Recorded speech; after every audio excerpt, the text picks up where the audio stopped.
exactly the same as the one that we saw earlier. It's slightly earlier, 1934 I think this one is, and it was and coming along towards me is the little Wallace and Stevens tractor, little 5 horsepower tractor, the only survivor of a very small number that were built. So if you want a photograph of a virtually unique engine, well there you are, there it is. That's owned by the Braxton brothers from North, and that came back onto the rally field a couple of years ago after a very, very long restoration, started in fact by Mark Loader and family. Of course the steam demonstration area goes quite a long way down to the far end of the roadway, or engine drivers and owners to take their engines in the way that they would have done if they were on the road. So you're only coming by.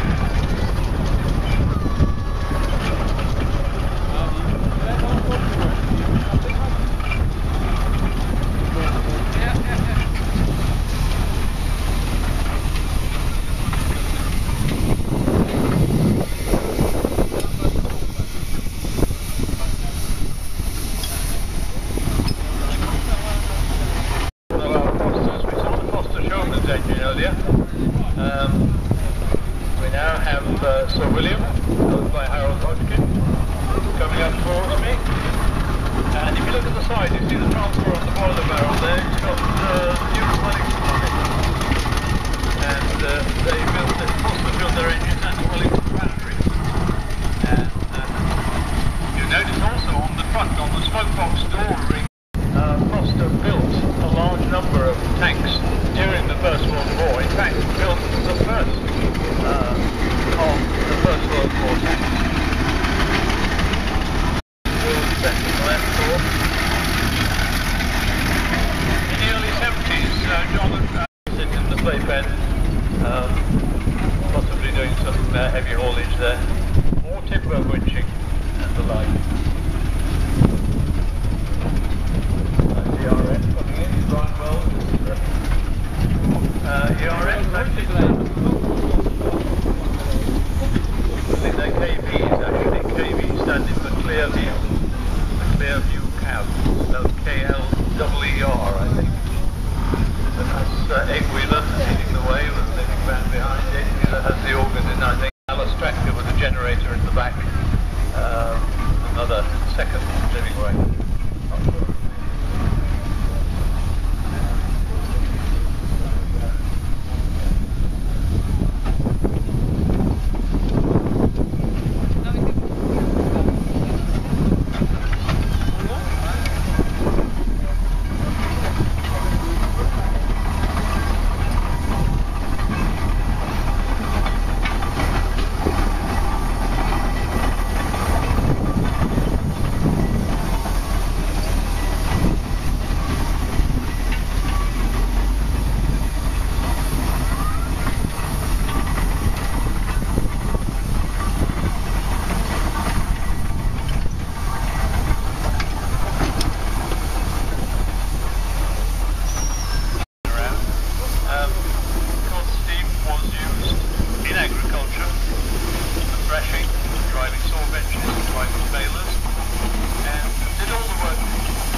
Not trying to take my feet off this time.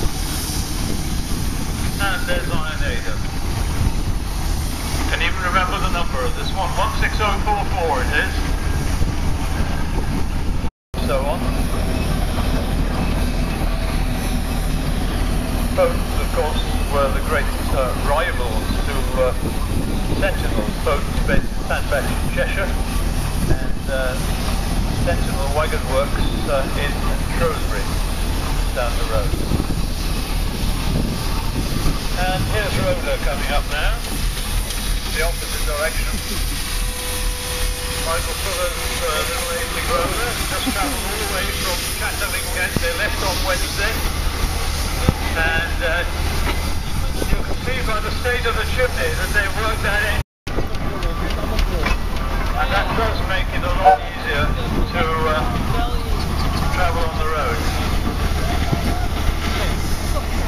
And a little bird has told me that Michael is considering John O'Groats to Land's End one day.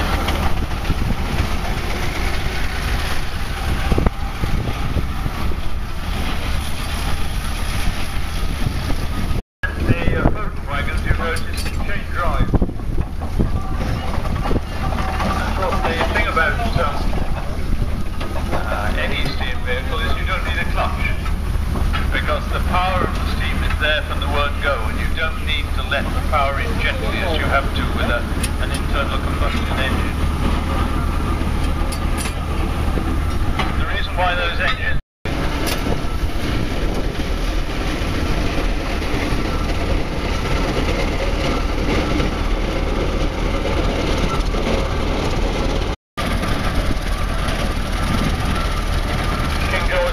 coming up.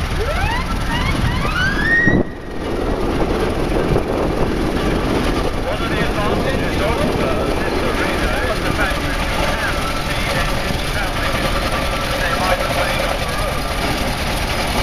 So of course in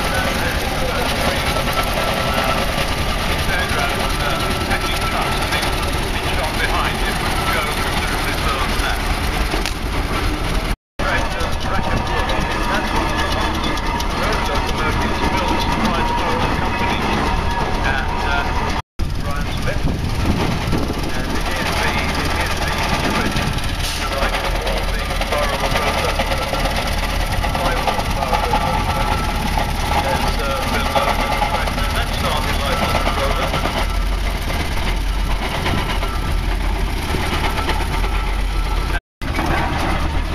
That's a sign of having what's called a foreshaft. Actually, Mike, I think you could probably sell a few of those. Produce a few more, the latest sort of tie-dye. Your vehicle in front of you? No. But you just look back at any time. Yeah, once or twice he said, well, of course, everybody's taking an engine on the road, he says, or any... Alistair Evans' little roller arriving. First time ever it's been down here. First time I've actually seen it, because it's quite a new record. The Wellington Foundry, of course, and the Britannia Works, the name of the Marshall factory. Here's at the fair, and we have other engines around the site that are working on the saw benches and so on. Here's the little WJ King tipper.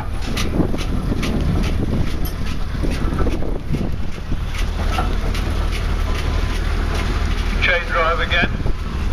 Those very distinctive parted company with the rest of the family, and went down the road and built diesel engine lorries.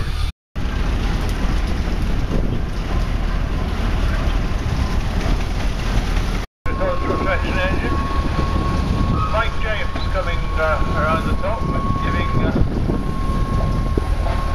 Michelle Gonard a lift to the top. I think Michelle is maybe going to do something with the radio. I'm not